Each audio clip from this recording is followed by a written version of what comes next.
That same year, she appeared with Spencer Tracy in Without Love, a fun romance about two people who get married for convenience, having both sworn off the idea of true love. You never want love in your life again. I never want it in mine. But our reasons are as different as the sun is from the moon. You don't want it because you've had all the worst of it. I don't want it because I've had all the best. And then there's all that, you know, what you call that powerful commodity to be put to you, so I thought... So you thought? So I wondered if maybe you'd like to marry me. Mrs. Rowan, you're nuts. What's all that? Well, that's a surprise for Jamie. Oh, well, the surprise is on you. I just left Jamie in the arms of Paul Carell. I nearly did, Pat. Did what? Fall. For Paul? Ridiculous. I know, but it's true. Oh, nonsense. You're not the falling type. You're like the Tower of Pisa. You may have certain leanings, but you always remain upright. It seemed as though the public could not get enough of Hepburn and Tracy. What are you doing, Jim? Chamberlain wants to declare war. He's going to get it. You're really going to go out in cold blood, shoot the first homesteader that comes over. That's right. In cold blood. If that's what you want to call it. Don't do it, Jim. Give up on it. Who are you protecting?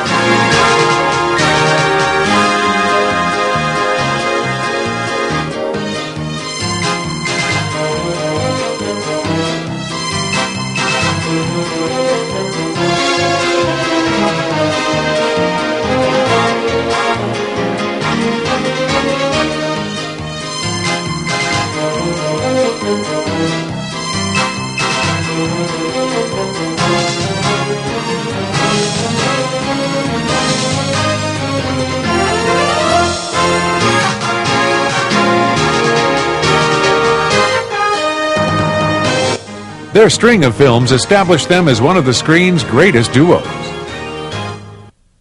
In 1950, the two appeared in the comedy drama Adam's Rib, considered by many to be their best screen teaming. Adam! What? Don't you dare slam that door! All right.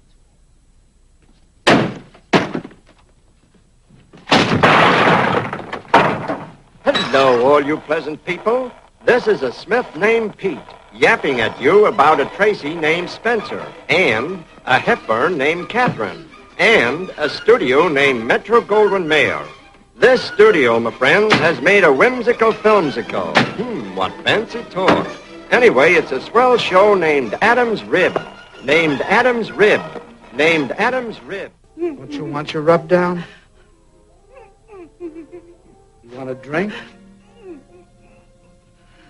Want anything? What? Oh! Oh! Now, look here, Kip. This tale of two married lawyers on opposing sides of a controversial court case became a metaphor for the battle of the sexes. And guess who wins? This is basic.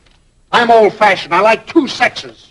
And what is more, I suddenly don't like being married to what is known as a new woman. I want a wife, not a competitor. Competitor.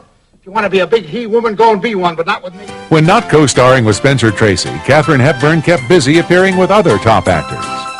Undercurrent starred her opposite Robert Taylor and Robert Mitchum. Song of Love matched her with Paul Henreid and Robert Walker. One of Hepburn's most memorable films teamed her with the legendary Humphrey Bogart in 1951. Directed by John Huston in glorious Technicolor and shot on location, The African Queen told the story of a religious spinster and an alcoholic riverboat captain who team up to sabotage a German warship. As they brave the perils of Africa's most dangerous river on a tiny steamer, the two eventually fall in love. The film has become one of the all-time classics, but Hepburn was at first frustrated by the off-screen joking and drinking of Bogey and Huston. Eventually, she saw through their boyish antics, and the three became fast friends by the end of the shoot. Straight-laced Rosie Sayers, who learns about life, all about it. Well, I ain't sorry no more, you crazy, psalm-singing, skinny old maid. Two people thrown together against their will. Get out! In as stirring and pulse-pounding a story as is known in fact or fiction. Waiting for the supper, miss. I'm the captain, that's who. I ain't taking you along. You'd only be in my way. I suppose I was in your way going down the rapids. Then what you said to me back there on the river was a lie about how you never could have done it alone and how you lost your heart and everything. You liar. Hepburn rounded out the 50s with major roles in Summertime, The Rainmaker, and Suddenly Last Summer. In 1962, Hepburn gave a powerful performance as a morphine addict in A Long Day's Journey into Night, based on the play by Eugene O'Neill. No picture in years has received this kind of critical acclaim. A monument to inspired movie making, praises the New York Mirror.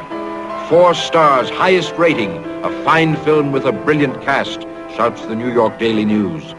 Hepburn is nothing short of superb, adds the Journal American. Someday, when the Blessed Virgin Mary forgives me and gives me back the faith in her love and pity I used to have in my convent days, and I can pray to her again. This story of a deteriorating family teamed the actress with fellow talents Ralph Richardson, Jason Robards Jr., and Dean Stockwell, under the knowledgeable direction of Sidney Lumet. Hepburn took a leave of absence from the screen from 1962 until 1967. Many thought she had retired, but in reality she was caring for the increasingly ailing and dependent Spencer Tracy. In 1967, both Kate and Spence returned with a vengeance, appearing in their final film together, Guess Who's Coming to Dinner, directed by Stanley Kramer and co-starring Sidney Poitier. The amusing drama tackled such controversial topics as racist attitudes and mixed marriages. Hepburn received her second of ultimately 4 Best Actress Oscars. Do you mean have we been to bed together? I don't mind your asking me that. We haven't. He wouldn't.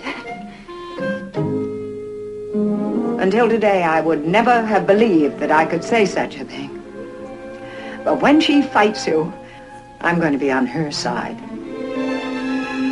Unfortunately, Spencer Tracy died 2 weeks after the film was completed. This was a rough blow for Hepburn, who lost not only a lover, but a confidant, a peer, and a friend.